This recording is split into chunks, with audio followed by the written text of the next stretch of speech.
reforma laboral. ¿Explicamos de qué se trata, Harris? Bueno, la reforma laboral, el proyecto del gobierno que ya ingresó en el Senado, con el ingreso formal del proyecto de la reforma laboral en el Senado de la Nación, se pone en marcha el armado también ahora de las comisiones donde se va a discutir el tema, ¿no? En el oficialismo están aspirando a que se dé esto rápido, por eso el lunes se va a llamar a la confirmación justamente de las comisiones y empieza el debate en el lugar donde tiene que darse ese debate, que es en el Congreso de la Nación. Bien, y en la antesala del paro de la CGT. Del 18 de diciembre, que está convocando también a las 2 CTA, está convocando también a movimientos sociales. Paradójicamente pregunto, digo, movimientos sociales que están en la informalidad o no tienen trabajo hace muchos años, ¿no? Y están marchando por una posible pérdida de derechos. No, y un sector como ATE, que son los trabajadores del Estado, que no estarían implicados incluso en una modificación laboral, ¿no? Sí, así que son las grandes contradicciones que tenemos en la Argentina. Josefina Tajes, abogada laboralista. ¿Qué tal? Buen día. ¿Cómo está esta mesa? No, al contrario, al contrario. Bueno, ¿escuchaste la presentación de Harris? Sí, escuché la presentación y es tal cual lo está diciendo. Ya las comisiones se arman en esta semana y ya se va a debatir en el Congreso próximamente. ¿Te parece si hacemos un punteo, no sé si decirle lo más sensible, lo más importante, o lo que quizás caló más hondo en la opinión pública? Porque el proyecto es mucho más abarcativo de los temas o tópicos que traemos los periodistas. El proyecto es mucho más abarcativo y en este momento se está limitando la discusión a lo que realmente, digamos que por parte de los gremios no se quiere modificar. Porque yo te diría más por esa parte que por cada ciudadano que entiende cuál es el espíritu de esta modernización. El espíritu de esta modernización es que tenemos el 50% de los trabajadores trabajando en la informalidad, el 50%. Y además tenemos ya van 10 años que no crece el mercado privado, digamos, no crece solamente el público. Y esto, por supuesto, trae un déficit a lo que es la economía del país. Si entendemos ese espíritu, tenemos que entender por qué esta modernización. Y lo que hace falta aclarar es que todos los actores, desde el gobierno, los gremios, los gobernadores, participaron de este proyecto, también, ¿no? Empresarios, o sea, las cámaras. Todos participaron de este proyecto que no lleva... Incluso un sector de la CGT a través del Consejo de Mayo. Por supuesto, en el Consejo integrante en la mesa, por supuesto, estuvo Martínez, exactamente, en la mesa. O sea, en ningún momento esto fue manejado solamente por el Poder Ejecutivo. Esto es lo primero que quiero aclarar por todo esto que vos mismo estabas diciendo respecto de que salen los movimientos sociales, la CGT y ATE. ATE exclusivamente que está, digamos, particularmente que está excluido.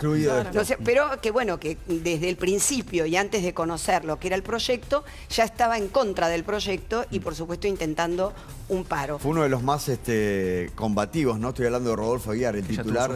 Claro, que ya tuvo su paro y que amenaza constantemente con estas cuestiones, más allá de que puede predecir el futuro, ¿no? ¿Les parece, antes de analizar punto por punto lo más sensible o más titulable en los medios de comunicación, la palabra en exclusiva ayer en el tour de la gratitud del presidente Javier Milei en la provincia de Córdoba, la palabra del presidente de la Cámara de Diputados, uno de los hombres que va a tener que articular con la oposición con un mejor número, hay que decirlo. Con un mejor número, 95 ahora, en diputados. Claro, es diferente la composición de la Cámara, más afín al a partir de lo que fue la elección del 26 de octubre, correcto. Esto decía en exclusiva Martín Menem con nuestro compañero Andy Ferreira en Córdoba. Llegar a Córdoba hasta acá con el presidente. Pues lo acompañamos al presidente en el Tour de la Gratitud, en agradecimiento a toda la gente que apoyó en octubre y bueno, trabajando para la nueva Argentina. Último día hoy de la semana, el lunes arrancamos con todo el Congreso. Nada más que nos tenemos que ir. ¿La reforma laboral sale antes de fin de año? Depende de muchas voluntades. Depende de muchas voluntades. Bueno, falta la definición de la fecha porque, bien lo decía Harris, ¿no? Estos temas se debaten en los medios de comunicación, se debaten en la calle, pero se tienen que debatir donde corresponde, se tienen que debatir en el Congreso y ahora se van a empezar a debatir y lo que fundamentalmente tenemos que tener en cuenta es esto que vos decías, Pablo, cuáles son, o sea, todo lo que es la prensa se limitó a una parte de esa reforma, por supuesto por la presión que viene de los gremios, pero tiene muchas cosas esta reforma que son muy importantes para poder incorporar esa masa de trabajadores que está afuera del sistema. Vamos a hablar de un tema que es fundamental para mí, que es el tema de la indemnización. Indemnización por despido. ¿Por qué digo que es fundamental? Porque realmente se están tergiversando los términos de la indemnización. La indemnización no ha sido ni limitada, ni tampoco se cambiaron los parámetros como para su cálculo. Lo que se limita es la base de cálculo de la indemnización. ¿Por qué? Porque originariamente la base de cálculo arrancaba con el valor del salario neto. A eso los jueces, la jurisprudencia, las costumbres, le fueron agregando otros adicionales que no son componentes del salario, sino que son complementarios y otros que son beneficios sociales. En este proyecto se dice claramente cuál es la base de ese salario, cuáles son los beneficios sociales que los trabajadores van a seguir percibiendo, pero que no integran salario, porque no llevan ni cargas, ni aportes, ni tampoco son... Sigue siendo un sueldo por año, por ejemplo, en el cálculo. La indemnización es un sueldo por año o fracción mayor de 3 meses. ¿Estamos? Eso se mantiene como está en la 20744. Ahora, ¿qué es el salario? El salario es el salario base, más algunos complementos que la ley específicamente determina. ¿Por qué se habla de complementos?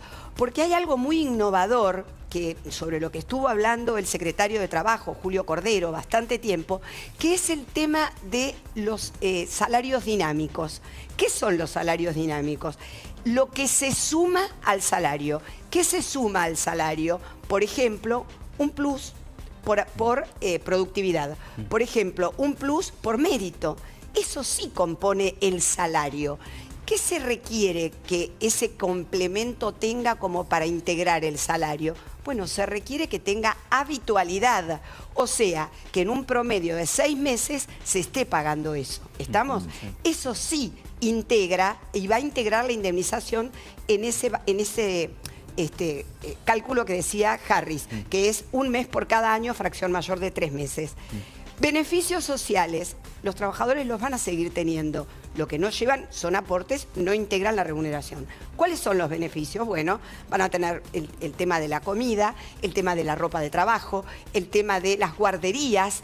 El empleador le va a ofrecer las guarderías. Si están adentro de la empresa, en la empresa. Y si están afuera, le va a pagar hasta los 6 años de los menores. Además, los útiles. O sea, tienen una serie de beneficios que voluntariamente o porque los convenios colectivos lo determinan, van a seguir existiendo. Entonces, esto es lo que, digamos, de alguna forma se está diciendo. Hay que desmenuzar un poco el texto, ¿no? Hay que desmenuzar el texto, porque se dice, bueno, la indemnización no es la misma. Primero dijeron que iba a ser menor, que se iba... No, no es así. Pero sobre ese punto, ¿no? Tengo, bueno, tanto Meli como Harry, bueno, Ale también y Maru tienen consultas. Mucha gente está escribiendo al mail que tenemos en pantalla. Yo lo anticipaba con Meli bien temprano, ¿no? La palabra del ministro de Desregulación, Federico Sturzenegger, sobre si la ley podría llegar a ser retroactiva, que no es incompatible, pero el ministro anticipó que podrían aplicarse estos cambios en la legislación vigente, contratos vigentes. ¿Es posible o abre un abanico de demandas judiciales? Pablo, creo que está tomado... Como abogada, ¿eh? Creo que está tomado mal lo que estás diciendo.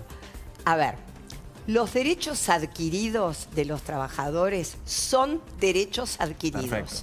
La confusión aquí es la indemnización por despido. ¿A partir de cuándo es un derecho adquirido? A partir del momento de la extinción del contrato. Claro. Okay. ¿Está claro? Si en la extinción del contrato vos estás con una ley nueva, obviamente, a partir de ahí, tu derecho es esa ley. ¿Y qué quiso decir el ministro con lo que dijo? Yo creo que está tomado... ¿Qué está queriendo decir él? Si es para todos. Sí, claro, la ley nueva, a partir de su promulgación, es para todos. Los derechos adquiridos de los trabajadores... Sí, pero no la indemnización. No. Porque la indemnización es un derecho adquirido a partir del momento que te despiden. Entonces, a partir de ahí, si vos tenés una nueva ley vigente, bueno, pues se aplica el parámetro o los límites que establece esa ley. Buena la aclaración, ¿eh? Porque también trajo confusión lo que dijo el propio ministro, porque fue la palabra de él, ¿eh? No es que lo traigo yo. No, yo sé porque en los medios se discutió mucho eso, pero es tal como te lo explico. ¿Tiene tiempo, Josefina? ¿Se puede quedar con nosotros un tempito más? Sí, ¿no? Sí, no tiene nada que hacer en el día. ¿Qué es no, eso? Claro, entendía que el tema iba a dar para mucho. En minutos, despidos, vacaciones, que algo anticipaba Meli, y este título, bueno, hablando de título periodístico, Banco de Horas, ¿de qué se Sí, trata? yo les quiero decir que es muy promisoria el proyecto. No me anticipes nada porque la gente se me va. No, que hagamos no se un vaya. anzuelo para que se queden. Josefina, vos sabés de televisión. Sí. Meli, también anticipabas. Sí. La importancia